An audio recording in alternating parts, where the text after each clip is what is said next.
تعزیت، میت کے متعلقین کو تسلی اور صبر کی تلقین کرنا تاکہ وہ شدت غم میں کمی محسوس کریں، اس کمی پر آخرت میں اجر و ثواب کی امید دلانا، میت کی خوبیوں کا تذکرہ، پسماندگان سے ہمدردی اور تعاون کا اظہار، نیز میت اور پسماندگان کے حق میں دعا کرنا، یہ سب کچھ تعزیت کہلاتا ہے۔ بیسیکلی تعزیت ہے میت کے لواحقین کا غم کم کرنا، غم کے ان لمحات میں ان کی مدد کرنا، وتواصوا بالحق وتواصوا بالصبر کرنا۔ تعزیت کرنا مسنون اور باعث اجر و ثواب ہے۔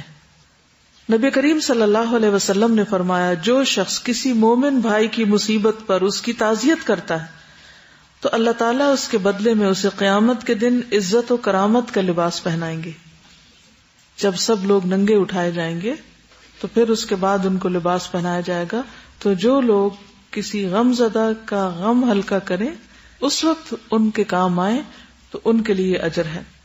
انس رضی اللہ عنہ سے روایت ہے کہ رسول اللہ صلی اللہ علیہ وسلم نے فرمایا، جو اپنے مومن بھائی کی مصیبت میں اظہار ہمدردی کرتا ہے اللہ تعالیٰ روز قیامت اسے سبز حلہ پہنائیں گے، یعنی سبز لباس ہوگا، جس کے ذریعے اس کو زینت دیں گے، یعنی صرف لباس نہیں بلکہ خوبصورت لباس دیں گے۔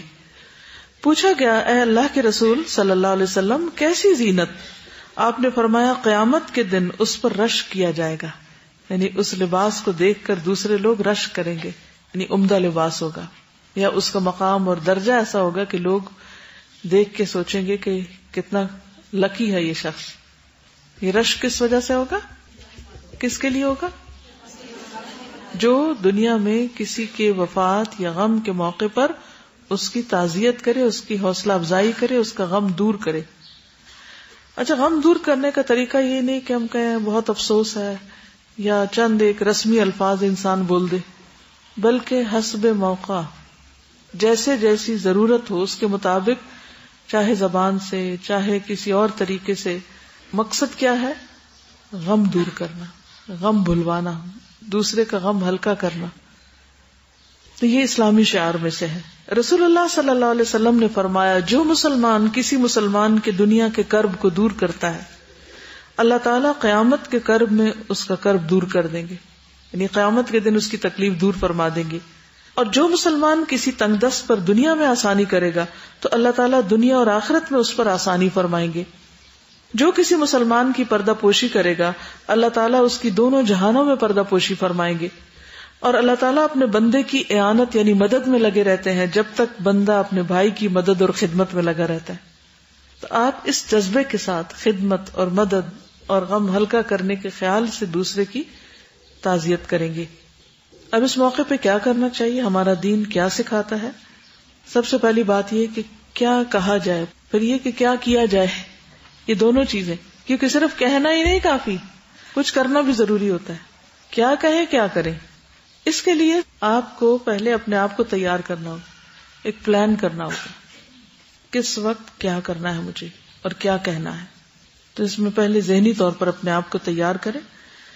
عموماً ہم جو لفظ بولتے ہیں کہ بہت افسوس، اگر ہم ان الفاظ پر غور کریں، کس چیز پر افسوس ہے؟ اللہ کے فیصلے پر بہت افسوس ہے کہ اللہ تعالیٰ نے آپ کے ساتھ ایسا کیا۔ کیا معنی ہے ان الفاظ کا؟ کون لے گیا اس کو؟ پھر افسوس نہیں ہونا چاہیے نا، یہ نہیں کہنا چاہیے نا، اللہ کے فیصلوں پر راضی ہونا چاہیے۔ I feel sorry for you، کیا یہ کہنا چاہیے؟ کیوں؟ آپ کے ساتھ اچھا نہیں ہوا، یعنی ہم اس فیصلے پر راضی نہیں، ہمیں افسوس ہے اس فیصلے پر۔ اور جب ہم یہ کہہ دیتے تو سمجھتے ہیں کہ بس ہو گئی تعزیت، اس وقت وقتی طور پر سنجیدگی کا اظہار، خاموشی کا تھوڑا سا رونا دھونا اور افسوس ہے کہہ کے بس سمجھتے ہیں تعزیت ہو گئی۔ کیا صرف اس طرح کا ایکشن کر دینا ہی تعزیت ہے، یا اس طرح کے چند رسمی لفظ بولنا تعزیت ہے؟ نہیں، اس کو تعزیت نہیں کہتے۔ اصل بات یہ کہ اس وقت جا کر یہ دیکھا جائے کہ گھر والے کس حال میں ہیں، ان کو کس چیز کی ضرورت ہے، کیونکہ ہر ایک ریئیکشن میں فرق ہوتا ہے۔ اب مثلاً آپ جاتے ہیں کسی کے پاس اور وہ شخص گم سم بیٹھا، کچھ سن ہی نہیں رہا، آپ اس کو کہ افسوس ہے، وہ کیا کہے گا آگے سے؟ Who cares؟ کیا کرنا چاہیے آپ بتائیے مجھے۔ اگر آپ جاتے ہیں اور ایک شخص بالکل چپ ہے، گم سم ہے، آپ جا کے گم سم ہو کے بیٹھ جائیں، یا اس کو کوئی لطیفے سنائیں، یا اس کو اپنا افسوس اور غم سنانا شروع کر دیں، اپنی کوئی کہانی. کیا کریں؟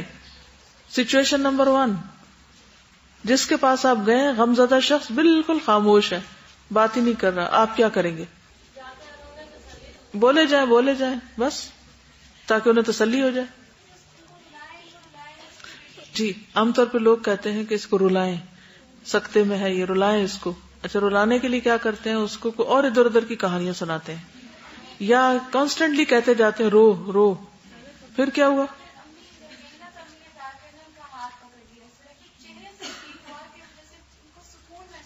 یعنی اس وقت حکمت اور سمجھداری کی ضرورت ہے، اور اللہ سے دعا کی کہ اللہ مجھے صحیح چیز سجھا دے کہ میں اس وقت کچھ صحیح کام کروں. یہ کہتے ہیں کہ ان کی والدہ نے جا کے ان کا ہاتھ پکڑ لیا اور پکڑ کے رکھا کچھ دیر، تو اس سے ان کے چہرے پر تھوڑے سکون کے آثار نظر آئے. دس از اے ویری گڈ جیسچر، کہ بجائے اس کے کہ آپ ایک تماشائی بن کے بیٹھے رہیں یا جو لوگ کہہ رہے ہیں وہی کریں، آپ اس وقت دیکھیں کہ اب کیا کرنا چاہیے. اچھا بعض لوگ آ کے گلے مل کے رونا شروع کر دیتے ہیں، پہلے بندہ تھکا ہوا اور اس کے گلے چمٹ رہے ہیں، آپ گلے پڑ رہے ہیں، گلے لگ نہیں گلے پڑ رہے ہیں. زبردستی حق کرنا دوسرے کو، کسی کے گلے پڑنا کس قدر باعث اذیت ہوتا ہے.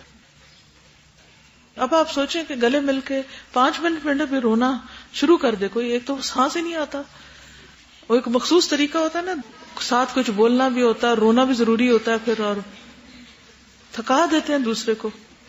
کرنے والے ہیں وہ تو صرف ایک بندے کے لیے 5 منٹ ہیں، لیکن جس کے ساتھ گلے لگ رہے ہیں اس کو کبھی ہمیں احساس کرنا چاہیے دوسرے کا کہ ہم بعض اوقات کتنے سیلفش ہو جاتے ہیں، اپنی خوشی کے لیے دوسرے کو اذیت دیتے ہیں.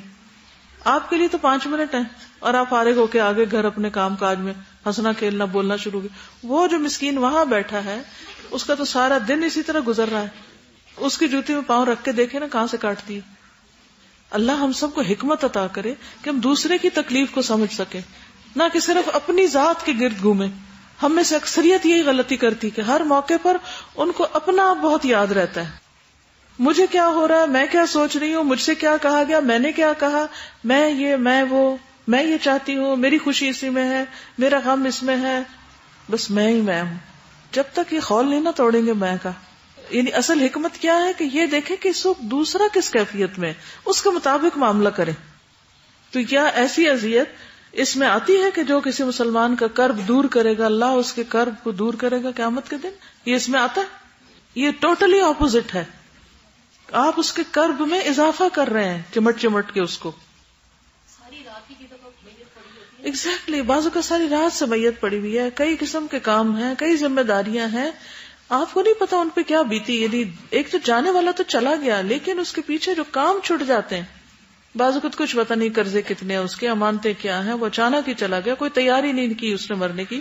اب پیچھے والے جو ہیں وہ صرف اس میں نہیں پریشان کہ وہ چلا گیا، اس میں بھی ہے جو اس کے کام ہے وہ بھی ہم پہ آ پڑے، اب ان کا کیا کرنا ہے. تو وہ خود چاہتے ہیں کہ چلے جائیں لوگ، یہ لوگ ہیں کہ ہلنے کا نام نہیں لے رہے. کس قدر تکلیف کی بات ہے.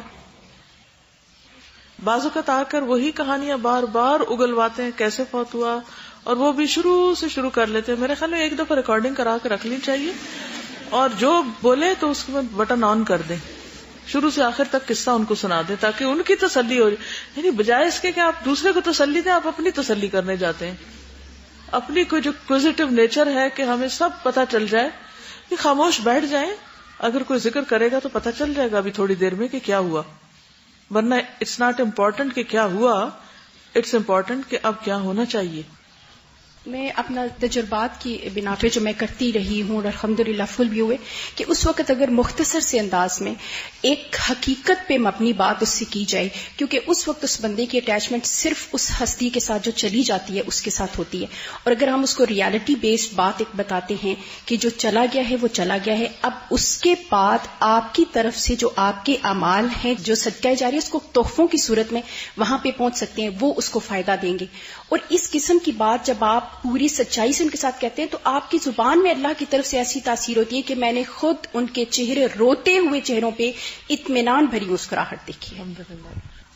وہاں جا کر یعنی 3-4 آپشنز آپ کے پاس ہوں، وہاں جا کر محسوس کیجیے کہ اس وقت اس کو کس سے ہیلپ ہوگی.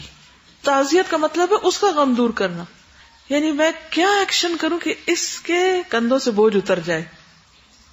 یہ نہیں کہ میرے دل میں جو تکلیف آئی ہے وہ بھی میں ڈیل کے آ جاؤں، اس پہ ڈال کے آ جاؤں، اپنا رونا رو کے آ جاؤں. اور کچھ لوگ اس وقت کسی کی فوتگی پر اپنے کسی عزیز کو یاد کر کے رونا شروع کر دیتے ہیں اور اس سے اور دوسرے کو مزید رلاتے ہیں. اللہ دیکھ رہے ہیں آپ کے دل میں کیا ہے، اس وقت آپ کس غم میں رو رہے ہیں، آنسو کس چیز کے دکھا رہے ہیں اور دل میں آپ کی کیا ہے. کیا اللہ نہیں جانتا؟ الم یعلم بان اللہ یرا. نہیں رونا آ رہا تو جھوٹا رونے کی کیا ضرورت ہے، نہ روئے. کوئی انعام لینا ہے کسی سے رونے کا. پھر یہ ہے کہ نیگیٹو جملوں اور نیگیٹو ریمارکس سے پرہیز کرنا چاہیے. یہ نہ کہیں کہ اب تمہارا کیا بنے گا، ان بچوں کو کون کما کے دے گا، اور تمہاری تو کمر ہی ٹوٹ گئی، یا اس قسم کی جانے والے کی تعریفیں مبالغہ آرائی کے انداز میں کہ وہ اور زیادہ غمزدہ اور خوف زدہ اور پریشان ہو جائے. یہ بھی درست نہیں.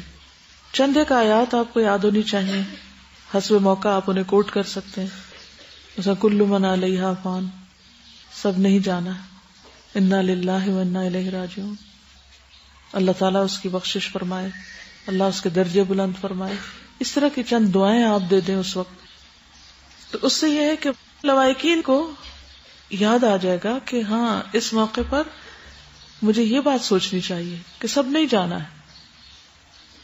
کل نفس ذائقۃ الموت. نبی صلی اللہ علیہ وسلم کی وفات پر ابو بکر رضی اللہ عنہ نے کیا کیا تھا؟ کتنی برموقع آیت پڑی تھی اور سارے ہوش میں آ گئے تھے. ایک ہوش مند انسان کی بروقت بات سے سب لوگ ایک چیز کی طرف متوجہ ہو گئے، کیونکہ اس وقت صرف میت کے لوائقین نہیں، وہ جو آس پاس کے لوگ ہیں ان کو بھی سنبھالنے کی ضرورت ہوتی ہے کہ وہ بھی پراپرلی بہیو کریں، صحیح ریئیکٹ کریں تاکہ گھر والوں کے لیے مصیبت کا باعث نہ بنے. تو سب کو ایجوکیٹ کرنے کی ضرورت ہے. اسی طرح آپ کو جو ایکٹیویٹی میں نے دی تھی شادی کارڈز کو صحیح طور پر استعمال کرنے کی، ان کارڈز کے اوپر آپ یہ آیات اور ان کا ترجمہ اور اچھی سی دعا ہاتھ سے لکھ کر لے جائیں. منہ سے آپ کو نہیں بولنا آتا کیونکہ بعض اوقات واقعی نہیں سمجھ آتی کہ ہم کیا کریں، تو آپ کیا کر سکتے ہیں کہ ایک لفافے میں ڈال کے ایسا کارڈ جس پر یہ آیات لکھی ہوئی ہوں اور نیچے پیارا سا میسج ہو، وہ آپ اس کو دے کر آ جائیں. بخشش کی دعا جو ہے وہ ہولڈ کر کے اس کے اندر رکھ دیں، ایک چھوٹا سا پیک بنا لیں. مثلاً یہ آیت اتنی خوبصورت ہے، ما اصاب من مصیبت فی الارض ولا فی انفسکم الا فی کتاب من قبل ان نبرأها ان ذلک علی اللہ یسیر لکی لا تأسوا علی ما فاتکم. جو مصائب بھی روح زمین پر آتے ہیں اور جو آفتیں بھی تم پر آتی ہیں، وہ سب اس سے پہلے کہ ہم ان کو وجود میں لائیں ایک کتاب میں لکھی ہوئی ہیں. اس میں کوئی شک نہیں کہ یہ بات اللہ کے لیے آسان ہے تاکہ تم اپنی فوت شدہ کسی چیز پر رنجیدہ نہ ہو جایا کرو، غم نہ کرو. ان میں سے کچھ الفاظ آپ بول بھی سکتے، نہیں بول سکتے یا اچھے طریقے سے نہیں بولنا آتا، لکھا وہ دے دینا ہی کافی. اور آپ کا وہ کارڈ جو آپ کے ہاتھ سے پرسنلائزڈ ہوگا وہ اس کو ویسٹ نہیں کریں گے. بعضوں کو صرف چھپی ہوئی چیزیں جو ہم بانٹ دیتے ہیں نا تو لوگ اس کی قدر نہیں کرتے، تو ہو سکتا ہے وہ کہیں لگا لیں، اس کو بار بار پڑھیں اور مستقل طور پر وہ یاد دہانی رہے. کیونکہ جو بات آپ زبان سے کہتے ہیں وقتی طور پہ تو فائدہ دیتی ہے، اس کے بعد پھر بھول جاتے ہیں، لیکن لکھی ہوئی چیز تو صدیوں چلتی ہے نا. تو قرآن مجید پڑھتے ہوئے جسے روز کا آپ کا لیسن ہوتا ہے، ایسی آیات کی خود نشاندہی کر لیا کریں اپنے خاندان اپنے حالات کے مطابق کہ میں اس کارڈ پر یہ آیت اپنی فلاں بہن کو لکھ کے دے سکتی ہوں، اور وہ اس کے لیے کتنا بڑا سرمایہ ہوگی. اس سے تبلیغ کا حق بھی ہوگا، بلغوا انی، وہ آیا بھی ہو جائے گا، اس کا دل بھی راحت میں آ جائے گا، تبلیغ کا فریضہ ادا ہو جائے گا. اس کے لیے آپ کو کیا کرنے کی ضرورت ہے؟ آپ کے پاس کون سی اسکل ہونی چاہیے؟ خطاطی. یہ جو آپ کو سکھائی جا رہی ہے نا، اس کو ایک بوجھ سمجھ کے کہا ہے اتنی دفعہ لکھو، ایک اور کام میں اضافہ کر دیا گیا ہمارے، یہ نہیں ہونا چاہیے. ٹھیک ہے، خوشی سے سیکھیں، خوشی سے لکھیں، پرفیکشن لائیں، بار بار ریپیٹ کریں. فارغ اوقات میں اپنے ہاتھ اور اپنے قلم کو استعمال کریں، بے شمار فائدے آپ کو نظر آئیں. پہلی وحی کے الفاظ ہے نا، الذی علم بالقلم، قلم کے بغیر علم مکمل نہیں ہوتا. نون والقلم وما یسطرون، اللہ نے سب سے پہلے قلم کو پیدا کیا اور قلم جو لکھ رہے ہیں ان کی قسم کھائی گئی. کوئی معمولی کام نہیں. میرے نزدیک تعزیت کا ایک بہت ہی بہترین طریقہ ہے. خط بھی لکھ سکتے ہیں آپ اسی کارڈ پر، لیکن لمبی چوڑی باتیں نہ لکھیں اور اوٹ پٹانگ قسم کی کہانیاں نہ لکھیں، مختصر بات لکھیں، جامع بات ہو. تو آپ تعزیت کے کارڈ بنانے کا بھی ایک کمپٹیشن رکھ لیں اور اس میں ایک نمبر دے دیں ان کو، تاکہ سب ہی اپنی کاریگری لے کر آئیں اور مختلف آیات خود سلیکٹ کریں. اس سے ان کی یہ بھی کریکشن ہو جائے گی کہ یہ آیات بھی ٹھیک ہیں یا نہیں. یہ نہ ہو کہ ایسی آیتیں لکھ لائیں جو اس سے متعلق ہی نہیں. احادیث بھی ہو سکتی، دعائیں بھی ہو سکتی، دعاؤں کا فائدہ بھی ہو سکتا ہے. مثلا ایاک نستعین دینے کے علاوہ اگر اس میں سے رنج و غم کی کوئی ایک دعا اور اس کی ایک فضیلت لکھ کے اچھے سے الفاظ میں اس کو دے دیں. دیکھیں پیاری بہن یا پیارے بھائی، اگر آپ یہ دعا اس موقع پر پڑھیں تو نبی صلی اللہ علیہ وسلم کے وعدے کے مطابق آپ کا یہ غم ہلکا ہو جائے گا، وغیرہ وغیرہ. یعنی اس کو تھوڑا کسٹمائز کریں، اس کو پرسنلائز کریں. اور غم کے موقع پر اگر آپ کسی کے کام آتے ہیں تو وہ اس کو کبھی نہیں بھولتا. آپ دوسرے کے دل میں خوشی پیدا کرنے کا باعث بنتے ہیں، رنج و غم دور کرنے کا. اور اگر آپ کسی کا کریں گے تو اللہ تعالیٰ آپ کا کرے گا. مثلا یہ حدیث سیدنا انس فرماتے ہیں کہ نبی صلی اللہ علیہ وسلم کا ارشاد ہے، جتنی سخت آزمائش اور مصیبت ہوتی ہے اتنا ہی بڑا اس کا صلہ ہوتا ہے. اور اللہ جب کسی گروہ سے محبت کرتا ہے تو ان کو مزید نکھارنے اور کندن بنانے کے لیے آزمائش میں مبتلا کر دیتا ہے.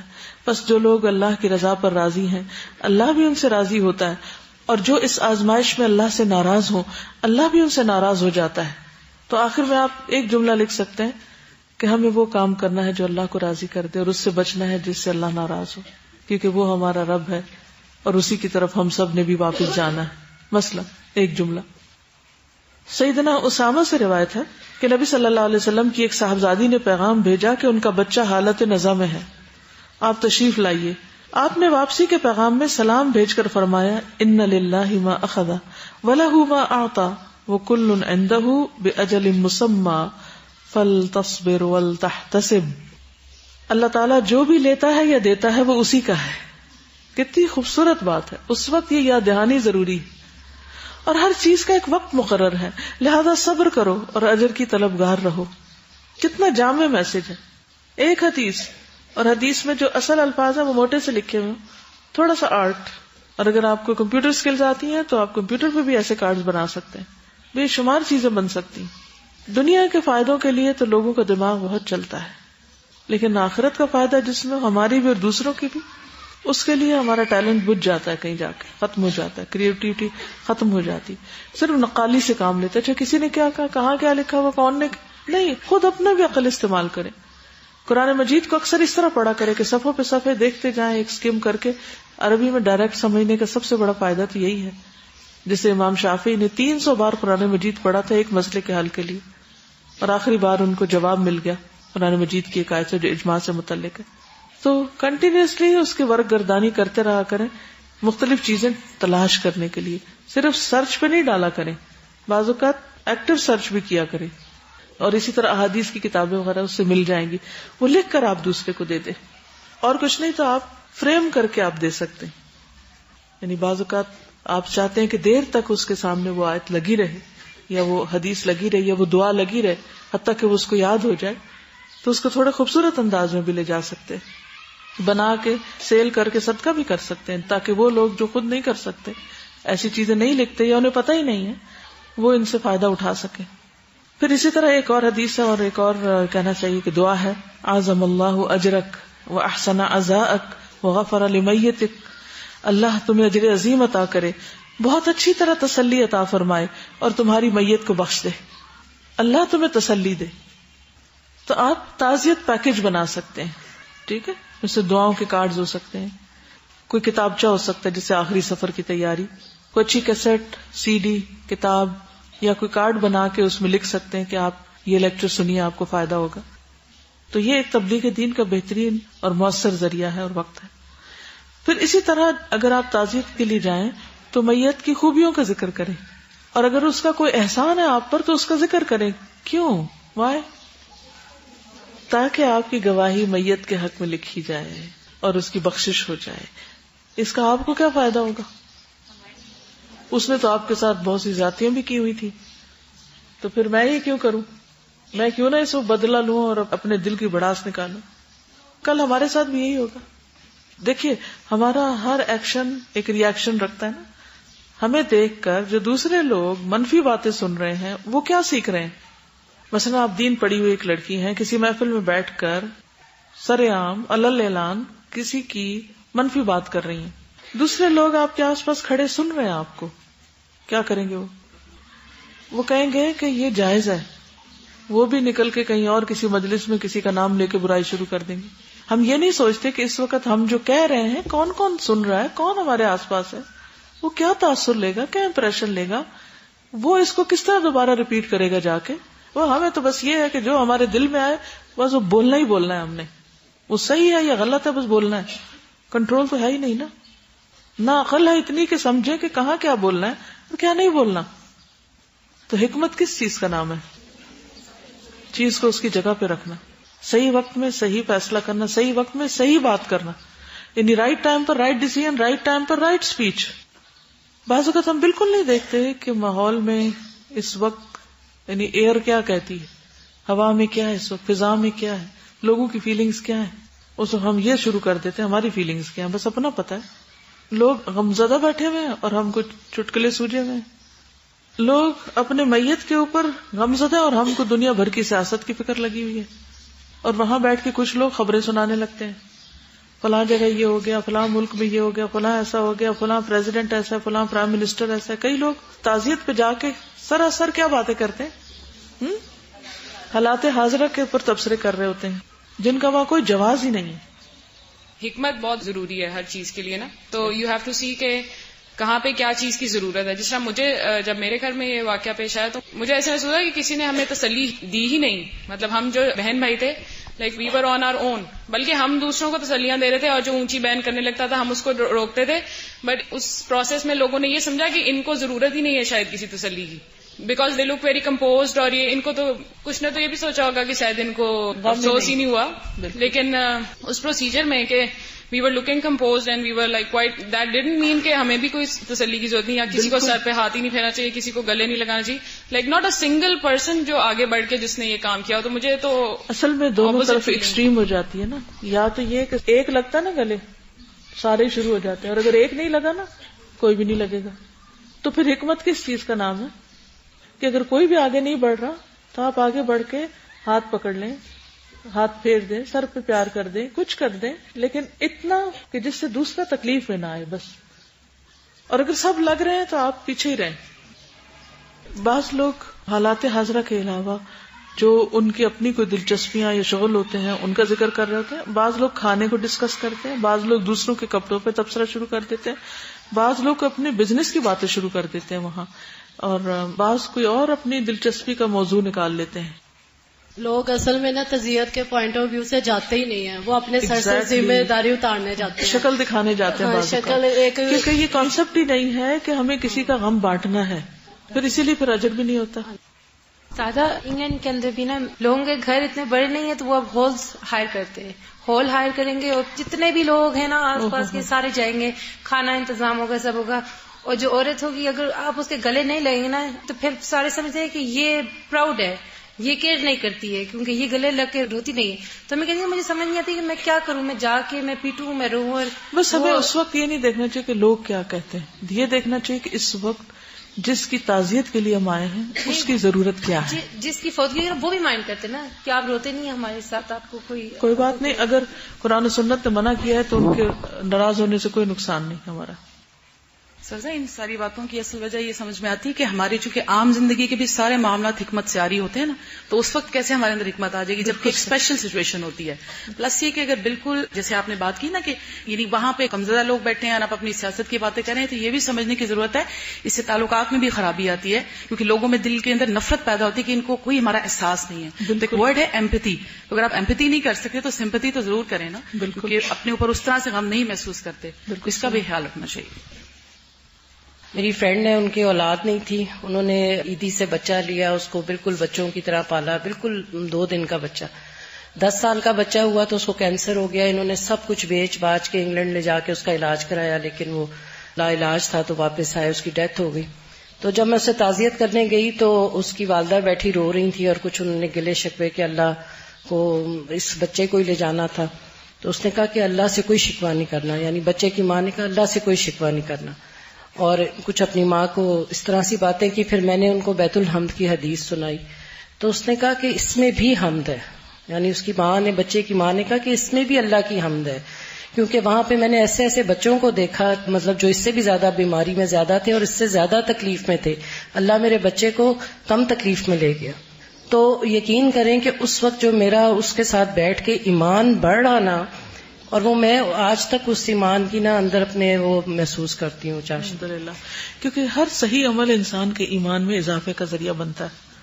بہت سے لوگوں کا تقیہ کلام ہے، ایمان کا لیول ڈاؤن ہو رہا ہے نا، اور کان پک جاتے ہیں بعض اوقات یہ سن کے کہ کیا رونے سے ایمان کا لیول بڑھ جائے گا.